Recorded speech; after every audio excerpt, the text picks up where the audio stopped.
welcome to another installment of Leadership Talk with Andre and Adam. I'm Adam Tim with the Healthy Dispatcher, joined here by Dr. Andre Jones, beaming in from Qatar. And today's session, by the way, if you haven't watched the other two sessions over the last 2 days, first one was talking about organizational health, organizational culture. Yesterday's conversation was all about how you can be the leader that your center needs. And today we're going to break down the mysteries of the staffing crisis in 911 and what are the most important actions that we can take and that we can keep in mind when trying to attack this problem. And I just learned this yesterday during our conversation that Andre got into this work, this idea, this area of thought leadership because he wanted to be part of the solution to the staffing crisis. And you went out on I will say, you went out on a limb yesterday and said that you want to solve this problem in your professional career lifetime. And that's awesome. I love big, audacious goals because they tend to provide a rallying cry that others need to say, okay, let's do this. Let's do this together. So tell us a little bit about how you came to, first of all, make this a personal mission and see the issue from your own perspective. And tell us a little bit about your center itself. How many employees do you have? Do you grapple with some of the similar recruitment and retention problems that have become the norm, even out there in Qatar? Tell us a little bit about what's going on at your center. So, when I started, I would say I was one of those problem people because, again, as an informal leader, there was something that was there. I could never understand why it was so difficult to make a schedule, to make sure that we were fully staffed. And obviously, when you look around, it's because there was nobody working here. A lot of people were leaving. I think for every 5 people we hired every month, like 10 would quit. It was really a really toxic environment. There was a lot of changes going on within the organization at the time as well. And I would start off saying problem informal person that a lot of people look to, I started to write. I've been writing a very, very long time. So one of the things that I wrote which was almost career ending, was really about the toxic organizational environment. I called it Crisis 911. I was like, we have this problem, you guys, and we need to figure it out. Because it's something that it doesn't appear to be an isolated solution. But I also worked part-time at another organization that I like to refer to as Serenity 911. And all to say that my research, even from the years that I have been doing this, point in the same direction, is that it's really recruitment and retention related to the leadership. Because the differences in the leadership that was going on in the organization at Crisis 911 versus Serenity 911 made all the difference. I was at one place where I hated working and another place where I loved to come to work because of the people that you worked for. It makes, I can tell you, all the difference. Here in Qatar, the challenges that we have are a little bit different related to recruitment and retention because of the reason why people get into employment opportunities and where we recruit from. It's very easy in the US, relatively speaking. If I live in Atlanta, you put up a post and you go out and you do a little recruitment thing and a bunch of people come to your center and they take your little test and all that stuff. Here, it works a little different. We have about 167, 200 dispatchers, and they're representative of the population that are within the country. So though we have about 2.5 million people, relatively speaking, in an area about the size of metropolitan Bay Area, San Francisco, only 70% of them are not native. They don't necessarily speak Arabic. So we have to have representative populations of all the people that we have. So our workforce is very, very diverse. And when we recruit, we have to go to where the people are. So if I want Arabic people, I went to Jordan. If I want people that speak the dialects of India, I go to India. So that's how we do it. It's very interesting to get everyone together. And as we talked in the last couple of sessions, is that we do have differences. We do have things that we go through individually as individuals, but we all have a shared sense of purpose, and it's to provide the best care always and provide access to effective care for the people who are in and around this community. And as long as we have that and we're on that same page and are constantly being realigned with that message, then it works. And that's what I would say is encouraging about doing that, even on a area or a center that's not necessarily as culturally diverse. There are still, a lot of diversity going on, but it's about that shared sense of purpose for sure, hands down, and leadership. So how do you vet that understanding of shared sense of purpose in your recruitment and hiring process? Meaning, if I'm looking for people who understand the vision of helping people, if I'm looking for people who specifically are connected with their own sense of purpose and meaning in their life, how do I tap into that as early on in the process as possible? Yeah, that is a challenge, because we do know that people have different, motivations. We can get a philosophical conversation about that, but we do know that people that have that, especially here, people are transiting, or they're trying to get jobs to provide for people who are not necessarily going to be living here, but to send money back home, if you will. It's the same thing if you were in the US. You have a need to have a job in order to make money. And when we talk about organizational commitment as well, we understand that people do work for their organizations based on several different things. It could be because they want to be, which is that effective commitment. That's the one that we really want and we enjoy, because it's people that have our shared sense of purpose and shared sense of values. And we know that's easy for them, as long as we can keep that level of effective commitment up, to say, hey, let's do this together. Let's save lives and stuff every day. But it's the other two groups that are also equally important. The people who have to be there because it's almost strictly financial. And then there's that small group of people who need to be there because they feel like, well, if I don't do this, I'll feel bad about myself and stuff like that. It's the have to group that we're mostly concerned about.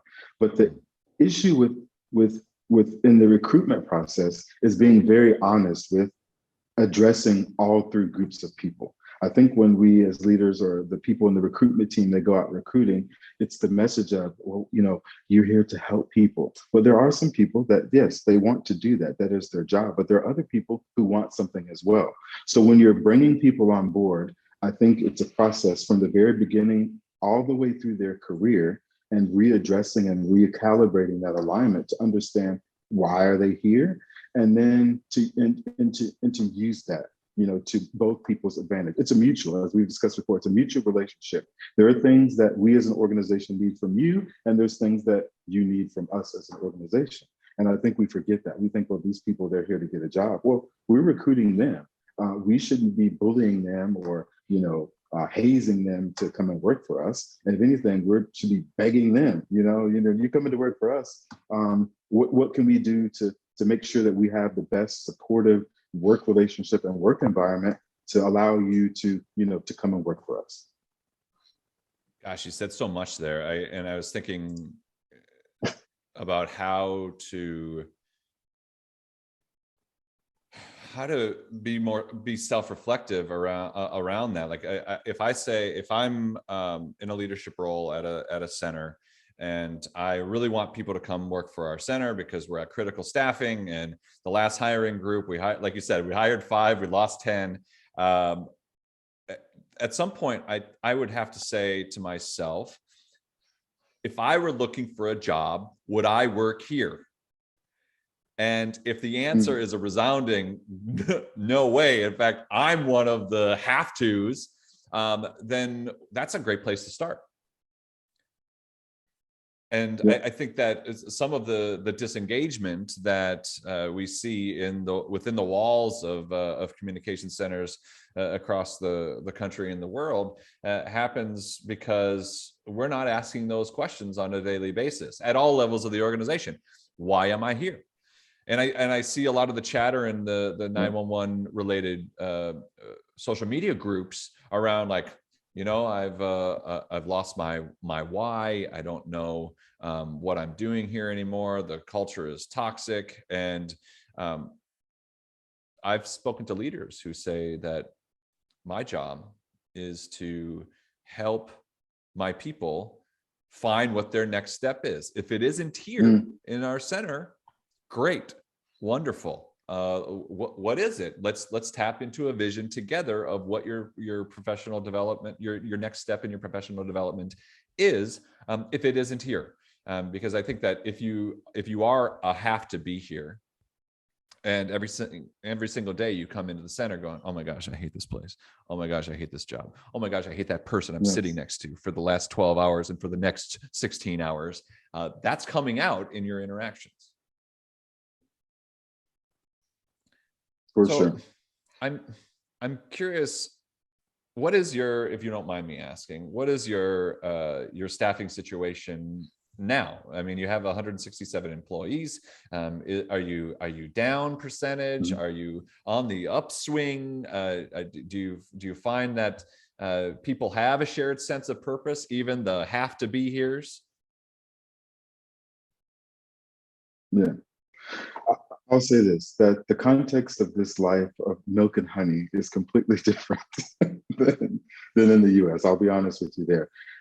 Again, the reason why people come to work here is a little bit different than they would in the United States. And therefore, our recruitment efforts are very targeted toward people who have a career-minded and professional development, keeping in mind that you're not relocating often from the next city over. You're not doing a 30-minute commute.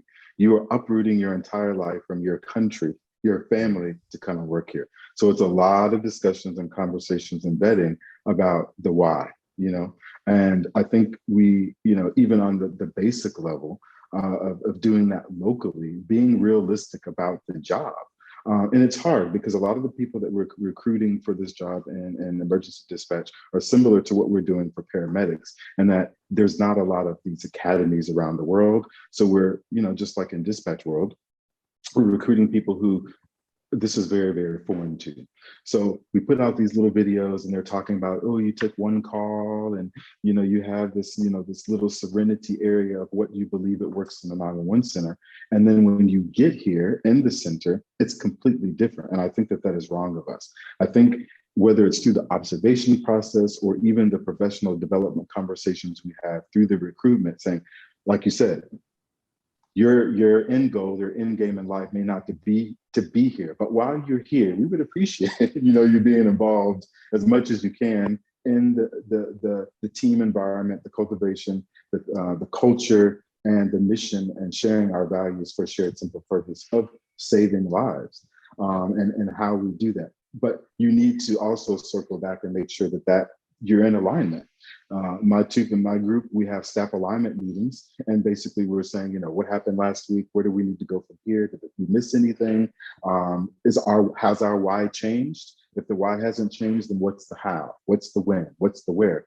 And yes, it can be exhausting. It can be a point where you feel like it's so routine, but if you start develop those relationships, you can get away from a lot of the formal stuff into those informal open door type walking down the hall conversations, which is kind of where we're at. And then you don't have to worry. I've said this before.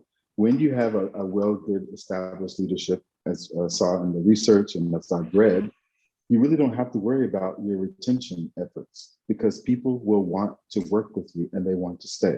I've seen people that I interviewed that had been there, for nearly 20 years, and they really still enjoyed the work because of the people they worked with, and they still had that effective commitment related to the job. And we don't recruit here often. We don't need to, because people stay for that purpose, because they understood when we went to recruit them what the deal was, and we gave them realistic expectations, and we continue to manage those to make sure. I think that's like 3% is what our turnover rate, and that's been over the last 6 years, since I've been here. Yeah, that's awesome. You mentioned a few things that are structure related, process related. So aside Mm, from cultivating a shared sense of purpose, aside from putting out those expectations ahead of time so people know what they're signing up for, what are some of the things that you would recommend a communication center having in place, and whether this is counties, the city, state government, because we're really talking about structures that need to be in place for the bureaucracy to function effectively. Is it EAP? Is it like, how do we continue to mm. nurture our people from a structure and process perspective and program perspective? Like, what needs to be in place at the bare minimum so that people feel like once they get in the organization, that the organization has their best interests at heart?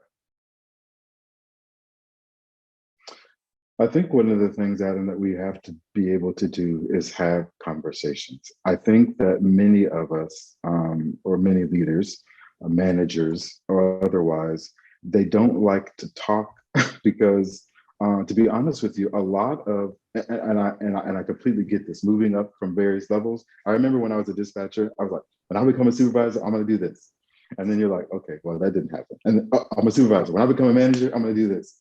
You're like, okay, well, I can't do that because there's always someone above you that is blocking Yeah. your blessing.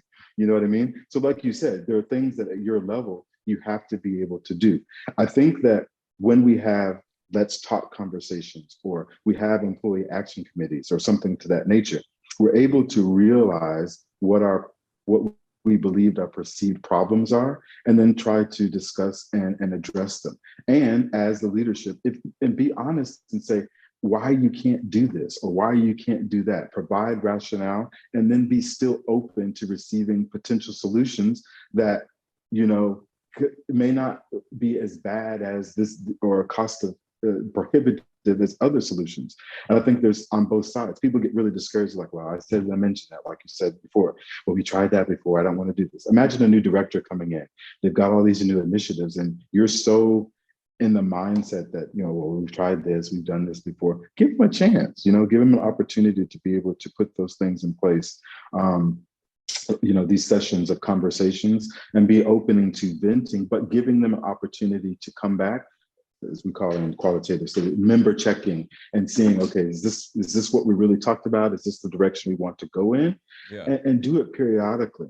I think, again, as Melissa Otero put it on one of her posts one time about leadership being very exhausting. If you can imagine, you know, putting these things like these conversations in place. 360 interviews, for example. I've tried to do those where you're talking, you know, periodically to the staff, just like a sense check, a health check, just to make sure that, you know, we're still aligned, we're still going in the same direction, and that we still are in agreement on the why and the who.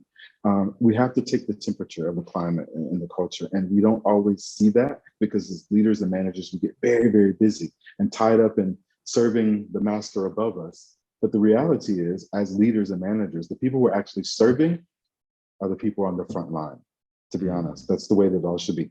When I talk to people and dispatchers, and I tell them, and I'll say this even to the people that I work with, and they look up and they see the calls holding in the queue, what I explain to them is that that's not your problem. That's my problem. When you answer the phone, give the best service you can to that individual person that you're speaking to. Do not rush that caller to deal with all these other things that, you know, that are outside of your control. That is my problem. And that lifts a burden off of them, because then they'll feel like, oh, the beeping, I have to move on to the next call. No, Yeah. don't worry about that. That's my problem to deal with my master. You know, I'm here to serve you, to make sure that you have the tools and resources that you need. So on the flip side, it's the frontline staff being able to communicate what tools and resources they need. And EAP is one of those. I've used it, I will say, multiple times. Sometimes we have to realize as well that some of the things we're experiencing at work, as far as our apathy or our attitude, may actually have nothing to do with work at all. So attending these sessions, I think, are important for you to understand where this ill will and feelings are coming from. And it took me some time to do that. And that's when I changed from General Jones to more and more effective me now, is because I was able to really get that, you know, kind of embedded in myself and not avoid, you know, and confront. And that's the thing. Someone had done a research on study on stress not too long ago and said like 64% of the people didn't even know they had EAP. There's not really, that I know of, any organization that doesn't have it, but 64% of the people didn't even know that they had it, and 86% of those had not even used it. And I'm like, I think it should be a requirement, just like you get, go to the dentist every year, just like you go to get a physical, you need a mental health check, every year, every other year, because you don't know the impacts of your job. You really don't. Yeah, no, I agree 100%. And I love how you summed it up. Is it's really about being attuned enough to your team to understand what they need from their organizational life, and then creating initiatives, if they don't already exist, creating initiatives, building programs that meet those needs. And you don't have to go blind. You don't have to try something that no one wants and then find out 6 months later that all your effort and planning was worth nothing. In fact, you might find that there are people who want to contribute and want to talk more about it. So you mentioned employee action committees. I've heard them called steering committees or working groups around the pressing problems at your PSAP. Like enrolling people is a huge thing to be able to do, because you don't really know what you don't know, because people tend to keep things to themselves unless they're asked. And even then, if your culture has been a strong us versus them dynamic for years and years and years, as long as anyone can remember, and you start asking questions because you saw this session, or you're like, okay, I got to find out what people really think, you may find that they don't say anything. They just say, oh no, it's fine. Just like for those of you who have children, and you try to be like the accessible parent and find out what's going on, and they're like, nope, everything's good, thanks, even though there's evidence that things are not good. Last thing, we're coming up to time. I wondered if you could speak to this phenomenon that's lasting and just doesn't seem to go away, about eating our young and the hazing process. And people, I think it's too simple to call it bullying. People know what a bully is, and people know if they've been bullied, but I think it's this because it's so pervasive and persistent, even though we've been talking about it for years, like stop eating your young, it pushes people out of the organization, especially the new generation. Why does it persist? What do we do about it?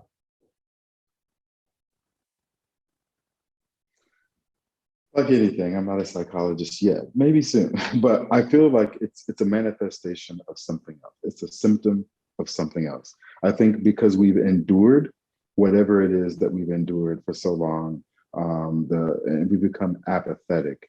It's just a process of initiation, it seems. Like I said before, when I was doing a lot of training, they got to the point where people would send them to me when it was like, okay, make it or break it kind of thing. Because I took the job very, very seriously. And at that time, I would say, as an informal, jaded leader, it was a lot of because I didn't know where I fit in the spectrum of the formal leadership aspects of the job, and that's kind of where I wanted to be. And obviously, I was going about it completely wrong. But I think it's an attack.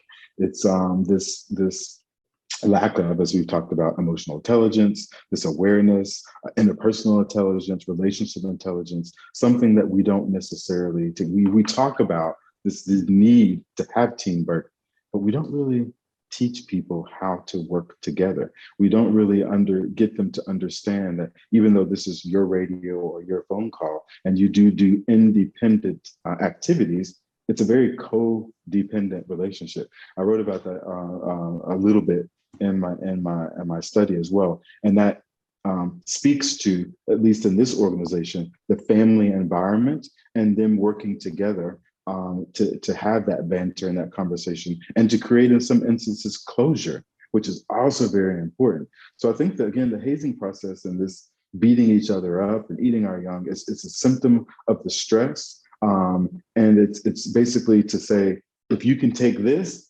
you can take anything, from the public, from the officers, those kind of things. I'm thinking that's pretty much what it is. I think that's a good read on it. It's almost like from my perspective, the folks in your life who say, "Oh, you kids, you got it so good. We used to walk uphill both ways in the snow without a winter jacket on, and we survived. Look at that's why we're so resilient and we're so tough." And I think the more tenured generation will say, like, you need a thick skin to work in dispatch, and here, let me give it to you. It's only with calluses that we can do this Right. job well. If you're too tender, it'll eat you up. But what we're actually finding in the research and in conversations with communications center leaders across the world is that being willing to be open and vulnerable and caring and empathetic Yes. and kind and compassionate, those are the skills that create centers that people want to work for. And Yes. that's not tough love. I mean, yes, No. there are times when we need to use discipline because it finally gets to that point, but there's so many, that is not your come out role, is like Right. to use the lash. So interesting. That's so interesting. Thanks for that perspective on that. Well, as we draw to a close here, this is the third of fourth. So please join us tomorrow as we talk more about very practical tools that you can use in your leadership journey. Dr. Andre, thanks again for beaming in and having this conversation with me. And we'll do it again tomorrow. Excellent. See you guys tomorrow. Thanks so much. Bye.